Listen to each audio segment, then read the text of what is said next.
What do you believe Jeff Bezos' daily earnings are? Hundreds of thousands of dollars? Let's say you have $1 million. $1 million every day equates to $365 million per year. However, Bezos earned $39.2 billion in 2019, which translates to $107 million every 24 hours when divided by the number of days in a year.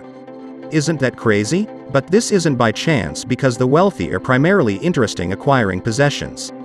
An asset is essentially something that constantly returns money to your bank account. Unfortunately, we spend most of our money on liabilities such as cars, phones, and houses, which take money out of our pockets on a regular basis, which is why we don't see our wealth rise as quickly as we would want. Much as wealthy people do. In fact, some people are so in debt that they are becoming poorer by the day due to the exorbitant interest rates. As a result, in this video, we'll look at the 7 most crucial assets. Something the wealthy buy in order to become wealthier. So pay attention, because this could be one of the most essential lessons you ever learn. Number 1 is businesses. If you've ever watched Shark Tank, you're certainly aware that sharks are interested in purchasing shares in valued businesses, particularly those with greater potential. A successful business is the best investment you can ever make. What distinguishes a business from other assets is that it is always producing something, whether it is a service or a product. To keep ahead of its competitors, they are continually improving or developing new items.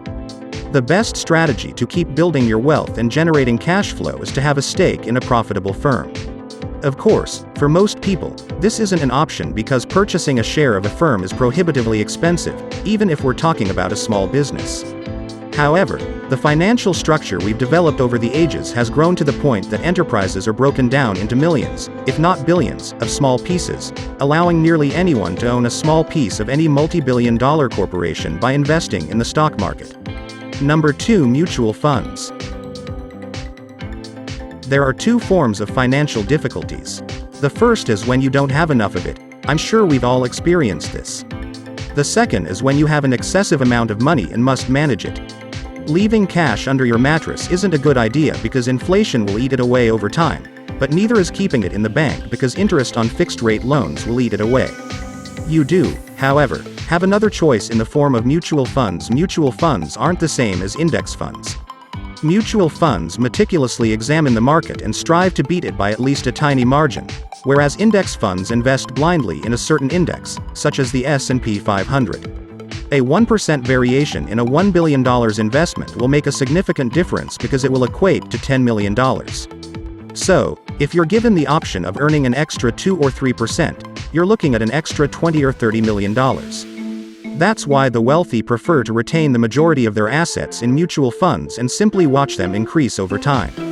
A physical product or service isn't always considered an asset. Number 3, skills. It isn't an asset in the classic sense, but it is in a variety of other ways. Even though it requires some of your time, having a skill that is always in demand can provide a steady source of revenue.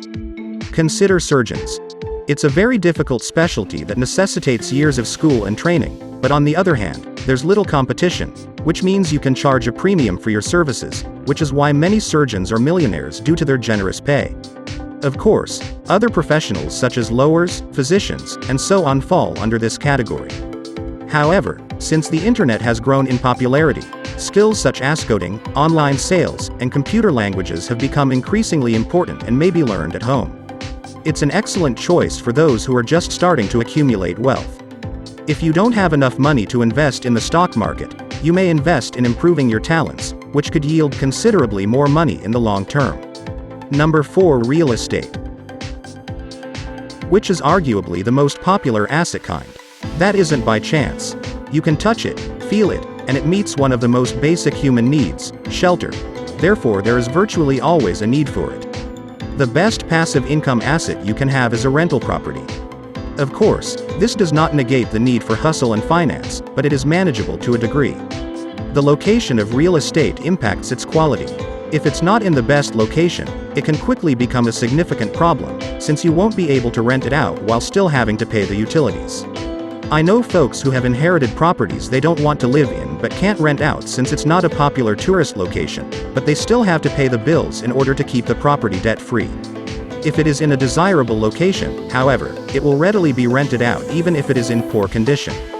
But you know what's a far more valuable asset than real estate? On number 5 we have online products such as music.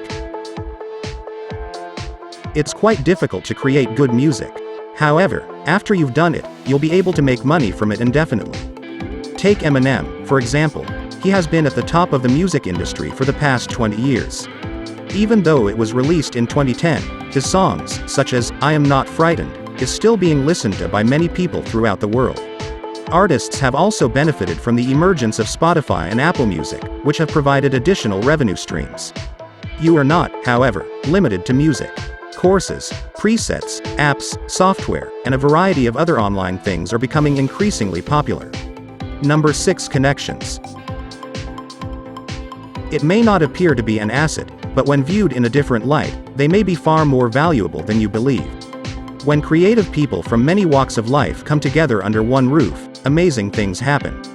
You've got a business concept. Knowing the correct individuals can make it a million times easier to launch your business.